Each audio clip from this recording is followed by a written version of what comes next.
বিসমিল্লাহির রহমানির রহিম। অনলাইন ক্লাসে স্বাগত জানাচ্ছি। আমি এএসএম রবিউল ইসলাম, প্রভাষক, সমাজকর্ম বিভাগ, আদিতবাড়ি সরকারি কলেজ, আদিতবাড়ি লালমনিরহাট। প্রিয় শিক্ষার্থী, তোমরা কেমন আছো? আশা করি অনেক ভালো আছো এবং আমার অনলাইন ক্লাসে যুক্ত হয়ে ক্লাসটি দেখতেছো। আজকে উচ্চ মাধ্যমিক প্রথম বর্ষের সমাজকর্ম প্রথম পত্র থেকে পঞ্চম অধ্যায়ের যে বিষয়টি নিয়ে আলোচনা করব সেটি হচ্ছে সমাজকর্ম জ্ঞানের বিভিন্ন শাখা ও পেশার সমন্বিত প্রয়োগ। এই বিষয়টি নিয়ে আজকে আলোচনা করা হবে। সমাজকর্ম জ্ঞানের বিভিন্ন যে শাখা আছে সেই শাখা ও পেশার একটা সমন্বিত যে প্রয়োগ সেটি দেখানোর চেষ্টা করা হবে আজকের এই ক্লাসের মাধ্যমে। প্রিয় শিক্ষার্থী, তোমরা জানো যে সমাজকর্ম এটি একটা বৈজ্ঞানিক পদ্ধতি এবং সামাজিক যে জটিল সমস্যাগুলো, এই জটিল সমস্যাগুলো সমাধানের কিছু উপায়। এই সমাজের যে বসবাস করে সেই সমস্ত মানুষ এবং সমাজের বিভিন্ন সংগঠন, বিভিন্ন দল, বিভিন্ন সমষ্টি, তাদের যে সমস্যাগুলো, এই সমস্যাগুলোর সমাধানের জন্য সামাজিক যে বিজ্ঞানগুলো আছে সেই সামাজিক বিজ্ঞানগুলো থেকে জ্ঞান আহরণ করতে হয়। কেননা সমস্যা সমাধান করতে গেলে সামাজিক যে জ্ঞানগুলো, সমস্যা সম্পর্কিত যে গভীর জ্ঞান, সেই জ্ঞানের আসলে প্রয়োজন আছে। কেন এই সমস্যা সম্পর্কে গভীর জ্ঞান যদি আমরা অর্জন করতে না পারি তাহলে সমস্যার সমাধান আসলে প্রকৃতপক্ষে করা সম্ভব নয়। এজন্য সামাজিক যে জ্ঞানের যে অন্যান্য যে শাখাগুলো, সেই শাখাগুলো থেকে আমাদের জ্ঞান অর্জন করতে হয়। তবেই সমাজকর্ম তার যে পেশাগত যে বিষয়গুলো, সেই পেশাগত অনুশীলনের বিষয়গুলোকে তারা সঠিকভাবে পরিচালনা করতে পারে এবং আলটিমেটলি সমাজের যে কাঙ্ক্ষিত উন্নয়ন সেটি করা সম্ভব। তাহলে আমরা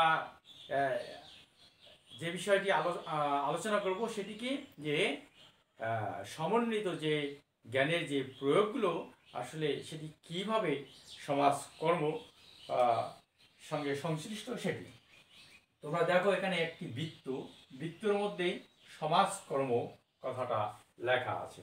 এই সমাজকর্মের সঙ্গে এই বৃত্তের চারিদিকে এখানে তোমাদের ভিডিওতে হয়তো ওইখানে স্পষ্ট দেখা যাচ্ছে না, তারপর আমি বলতেছি। এটি হচ্ছে সমাজকর্ম। এখানে সমাজ বিজ্ঞান, আরো চিহ্নের মধ্যে সমাজ বিজ্ঞান, রাষ্ট্র বিজ্ঞান, অর্থনীতি, এগুলো হচ্ছে সামাজিক বিজ্ঞান। মনোবিজ্ঞান, লোক প্রশাসন, নৃবিজ্ঞান, শিক্ষা পেশা, চিকিৎসা পেশা, আইন পেশা, মনোচিকিৎসা, দর্শন এবং আমরা দেখতেছি এখানে নীতি শাস্ত্র। এই যে সমাজকর্মের চারিদিকে যে বিষয়গুলো আমরা বৃত্তাকারে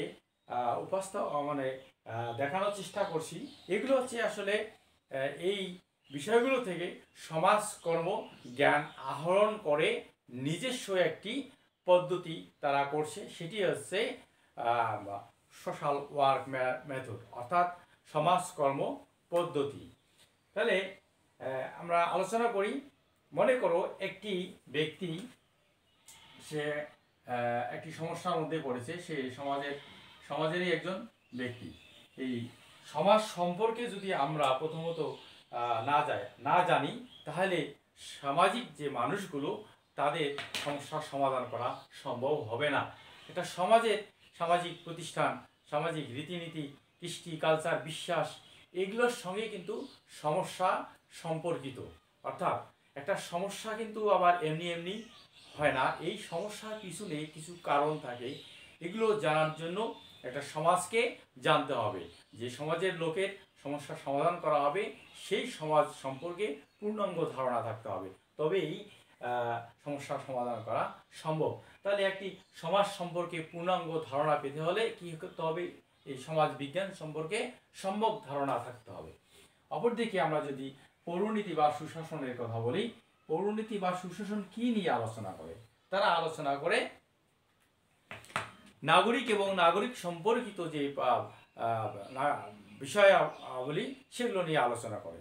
অর্থাৎ একটা নাগরিক, একটা দেশের নাগরিকের যে অধিকারগুলো, নাগরিকের যে দায়িত্বগুলো আছে, নাগরিক রাষ্ট্রের প্রতি যে সমস্ত ভ্রাতৃত্ববোধ, যে সমস্ত দায়িত্ব, যে সমস্ত কর্তব্য, এই সব বিষয়গুলো যদি সম্পর্কে জানা না যায় তাহলে কিন্তু ওই আসলে নাগরিক কারা? মানুষগুলোই তো আসলে এক সময় না একটা পর্যায়ে নাগরিক হয়ে যায়। তাহলে আমরা পৌরনীতি এবং সুশাসন, যেটা রাষ্ট্রবিজ্ঞান, আমরা এক কথায় যদি বলি রাষ্ট্রবিজ্ঞান, পৌরনীতি ও সুশাসন এক একটা নতুন একটা নামকরণ আসছে, পৌরনীতি ও সুশাসন। তাহলে নাগরিক সম্পর্কিত যে বিষয়গুলো, সেই বিষয়ে জ্ঞান অর্জনের জন্য এখানে সমাজকর্ম কি করে? এই পৌরনীতিকে তারা জানে। এরপরে এসে অর্থনীতি। এই অর্থনীতি সম্পর্কে, এই অর্থনীতির সুষম বন্টন, অর্থনীতি আসলে অর্থ সংশ্লিষ্ট বিষয়াদি নিয়ে আলোচনা করে। একজন সমাজকর্মীকে সেই দেশের বা যেখানকার তিনি সমাজকর্মী হবেন সেই দেশের অর্থনৈতিক, জাতীয় যে অর্থনীতি, সেই অর্থনীতি সম্পর্কে পূর্ণাঙ্গ ধারণা তাদেরকে থাকতে হবে। তার কারণ সুষম বন্টন, বেকারত্ব দূরীকরণ, মানে সেখানকার মানে অর্থনৈতিক যে অবস্থা, জাতীয় যে আয়, এই সমস্ত বিষয়গুলো নিয়ে পূর্ণাঙ্গ তার ধারণা থাকতে হবে। এ প্রসঙ্গে কার্ল মার্কস বলেছেন, তোমরা নাম শুনেছ কার্ল মার্কস। কার্ল মার্কস তিনি বলেছেন যে সমাজকর্ম ও অর্থনীতি উভয়েই সাধারণ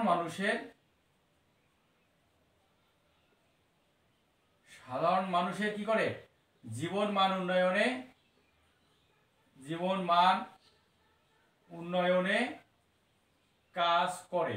তাহলে কার্ল মার্কসের এই কথাটা থেকে আমরা বুঝতে পারলাম বা সক্ষম হলাম যে সমাজকর্ম ও অর্থনীতি উভয়ই কি করে? সাধারণ মানুষের জীবন মান উন্নয়নে কাজ করে।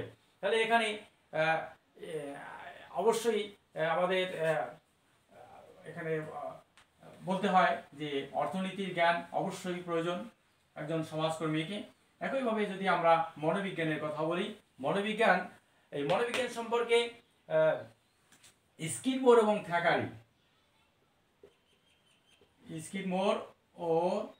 থ্যাকারি তিনি বলেছেন যে মনোবিজ্ঞানীগণ এবং সমাজকর্মীগণ অনেক সময় একটি পেশাগত দলের সদস্য হিসেবে কাজ করে। বিশেষ করে ক্লিনিক্যাল যে সেবা এবং সংশ্লিষ্ট যে বিষয়াদি, সেগুলো নিয়ে কাজ করার জন্য মনোবিজ্ঞান এবং সমাজকর্মীরা উভয়ই একই পেশাগত দলের সঙ্গে কাজ করে থাকে। এটি কার কথা? স্কিডমোর এবং থ্যাকারি, তারা দুজনেই এই মতে উপনীত হয়েছেন যে মনোবিজ্ঞান এবং সমাজকর্মের সম্পর্কিত বিষয়াবলী কে আলোকপাত করার জন্য বা গুরুত্ব দেওয়ার জন্য তিনি এই কথাটি বলেছেন। এইভাবে আমরা দেখি যে নৃবিজ্ঞান, তারপর শিক্ষা পেশা, চিকিৎসা পেশা, আইন পেশা, মনোচিকিৎসা, দর্শন এবং নীতিশাস্ত্র, এই সামাজিক বিজ্ঞানগুলো প্রতিটি বিষয়ে জ্ঞান অর্জন করতে হয়। এখানে একটি বিষয় উল্লেখ করার মতো যে সামাজিক যে অন্যান্য যে বিজ্ঞানগুলো, সেই অন্যান্য বিজ্ঞানগুলো কিন্তু তাত্ত্বিক বিষয়ে আলোচনা করে। কি বিষয়ে আলোচনা করে? তাত্ত্বিক বিষয়ে আলোচনা করে। অর্থাৎ সামাজিক বিজ্ঞানগুলো তাত্ত্বিক বিষয় নিয়ে আলোচনা করে, কিন্তু সমাজকর্ম সেই তাত্ত্বিক বিষয়গুলো থেকে তারা এখানে জ্ঞান অর্জন করে। এটি আলাদা একটি স্বতন্ত্র একটা জ্ঞানের একটা বিষয় হিসেবে দাঁড়িয়েছে এবং তারা ব্যবহারিক যে বিষয়গুলো তাত্ত্বিক জ্ঞান আহরণ করার পর সেটি তারা অ্যাপ্লাই করে, অর্থাৎ ব্যবহার করে এই সমাজকর্ম মাধ্যমে সমস্যার সমাধানের চেষ্টা করে থাকে। তাহলে আমরা দেখি যে এইভাবে মনোবিজ্ঞানের সঙ্গে সম্পর্কিত, লোক প্রশাসনের সঙ্গে সম্পর্কিত, নৃবিজ্ঞান একটা মানুষকে নিয়ে তারা তাদের কৃষ্টি কালচার এগুলো নিয়ে তারা বিভিন্ন জনগোষ্ঠী নিয়ে তারা নৃগোষ্ঠী নিয়ে তারা আলোচনা করে। শিক্ষা পেশা কী করে একটি দেশের শিক্ষা সংক্রান্ত যে বিষয়গুলো, একটা শিক্ষাকে কিভাবে এগিয়ে নিয়ে যাওয়া সম্ভব, শিক্ষার যে প্রবলেমগুলো সেগুলো সমাধান করার জন্য তারা এই শিক্ষা পেশাটা কাজ করে থাকে। তাহলে একটা জাতি যদি নিরক্ষর থাকে তাহলে সেখানে কিন্তু সেই দেশের উন্নয়ন সম্ভব নয়। এখানে সমাজকর্মীগণ তাদের নিজস্ব যে পদ্ধতিগুলো অ্যাওয়ারনেস বিল্ড আপ করে, তারা শিক্ষার জন্য আন্দোলন সৃষ্টি করে এবং তারা শিক্ষার জন্য বিভিন্নভাবে যে কুসংস্কারগুলো দূর করে শিক্ষার বিষয়ে ধাবিত করার জন্য তারা কাজ করে। তাহলে দেখি যে শিক্ষা পেশায় অনুরূপভাবে আমরা চিকিৎসা পেশা, চিকিৎসা সেবা বা চিকিৎসা পেশায় সমাজকর্মী কী জ্ঞান অর্জন করে। মানুষ তার মানে একটা মানুষকে তোমার যদি সুস্থ না থাকে, সবল না থাকে, তাহলে সে সমাজে তার দায় দায়িত্বগুলো সঠিকভাবে পালন করতে পারবে না। অসুস্থ মানুষ দ্বারা আসলে সমাজের কোনো মঙ্গল সম্ভব নয়। এ কারণে একজন মানুষ যখন অসুস্থ হয়ে পড়ে তাকে সুস্থ তার জন্য তার যে প্রয়োজনগুলো, সেই প্রয়োজনগুলো ফিল আপ করার জন্য সমাজকর্মীগণ এখানে সহযোগী হিসেবে কাজ করে। অর্থাৎ ডাক্তারের সঙ্গে পরামর্শ করা, কোন ডাক্তারের কাছে যাবে, তাদের সেবাটা নিশ্চিত করা, সেবা পরবর্তীতে তিনি কীভাবে সমাজে পুনর্বাসন হবে, সেই বিষয়গুলো এখানে পুঙ্খানুপুঙ্খভাবে আলোচনা করা হয়। অনুরূপভাবে আমরা দেখি যে নীতিশাস্ত্র, দর্শন শাস্ত্র, তারাও কিন্তু তাদের যে জ্ঞানগুলো, সেই জ্ঞানগুলো এখানে সমাজকর্মীকে অর্জন করতে হয়। এইভাবে দেখা যাচ্ছে সামাজিক যে বিজ্ঞানগুলো, এই সামাজিক বিজ্ঞানগুলো থেকে সংকলিত যে জ্ঞান, সেই জ্ঞানের মাধ্যমে সমাজকর্ম একটি স্বতন্ত্র একটা বিজ্ঞান হিসেবে দাঁড়িয়েছে। এ কারণে আমাদের একজন বিশিষ্ট মনীষী তিনি বলেছেন, W.F. ফ্রিডল্যান্ডার,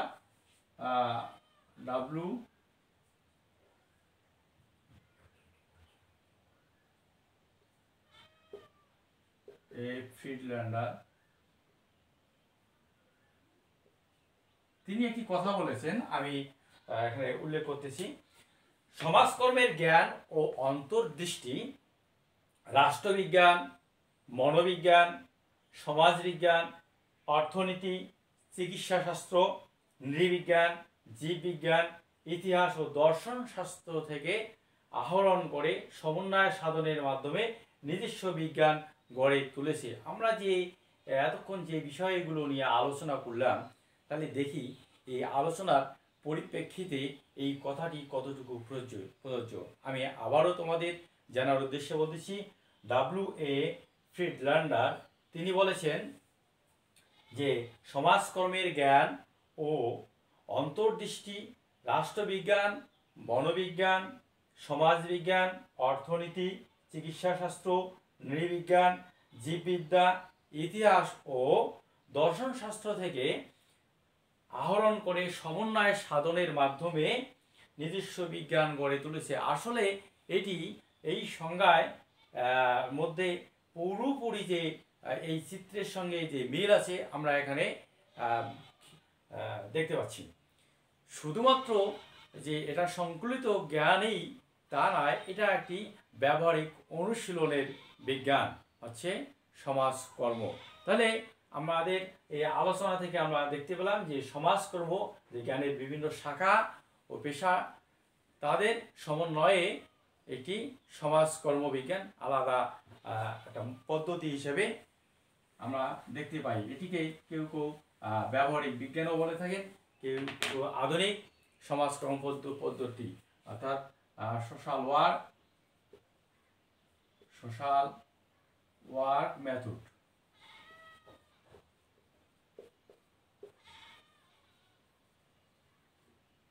সোশ্যাল ওয়ার্ক মেথড বা সমাজকর্ম পদ্ধতি। তাহলে আজকের এই আলোচনা এখানেই শেষ।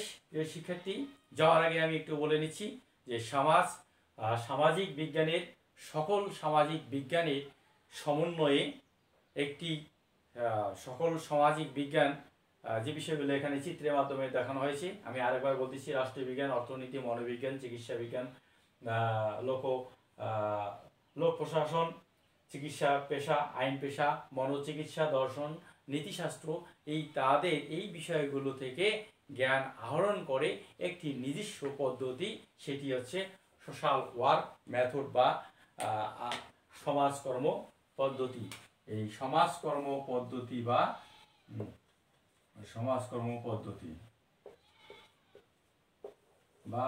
এই সোশ্যাল ওয়ার্ক মেথড আমরা দেখতে পাই। এবং এই প্রসঙ্গে ওয়াল্টার ফ্রিডল্যান্ডার তার যে সংজ্ঞা সেটি আমরা জানলাম। সেটি হচ্ছে কি, যাওয়ার আগে আরেকবার বলে নিচ্ছি যে সমাজকর্মে জ্ঞান ও অন্তর্দৃষ্টি রাষ্ট্রবিজ্ঞান, মনোবিজ্ঞান, সমাজবিজ্ঞান, অর্থনীতি, চিকিৎসাশাস্ত্র, নৃবিজ্ঞান, জীববিদ্যা, ইতিহাস ও দর্শন শাস্ত্র থেকে আহরণ করে সমন্বয় সাধনের মাধ্যমে নিজস্ব বিজ্ঞান হিসেবে গড়ে উঠেছে, যেটি হচ্ছে সোশ্যাল ওয়ার্ক মেথড বা সমাজকর্ম পদ্ধতি। প্রিয় শিক্ষার্থী, আজকে এ পর্যন্তই। তোমরা ভালো থাকো, সুন্দর থাকো এবং সরকারি যে স্বাস্থ্যবিধি সেই স্বাস্থ্যবিধি মেনে তোমরা ঘরে বসেই পড়াশোনা করবে। বাইরে যাওয়ার খুব গুরুত্বপূর্ণ বা জরুরি প্রয়োজন না হলে বাইরে যাওয়ার প্রয়োজন নেই। ধন্যবাদ।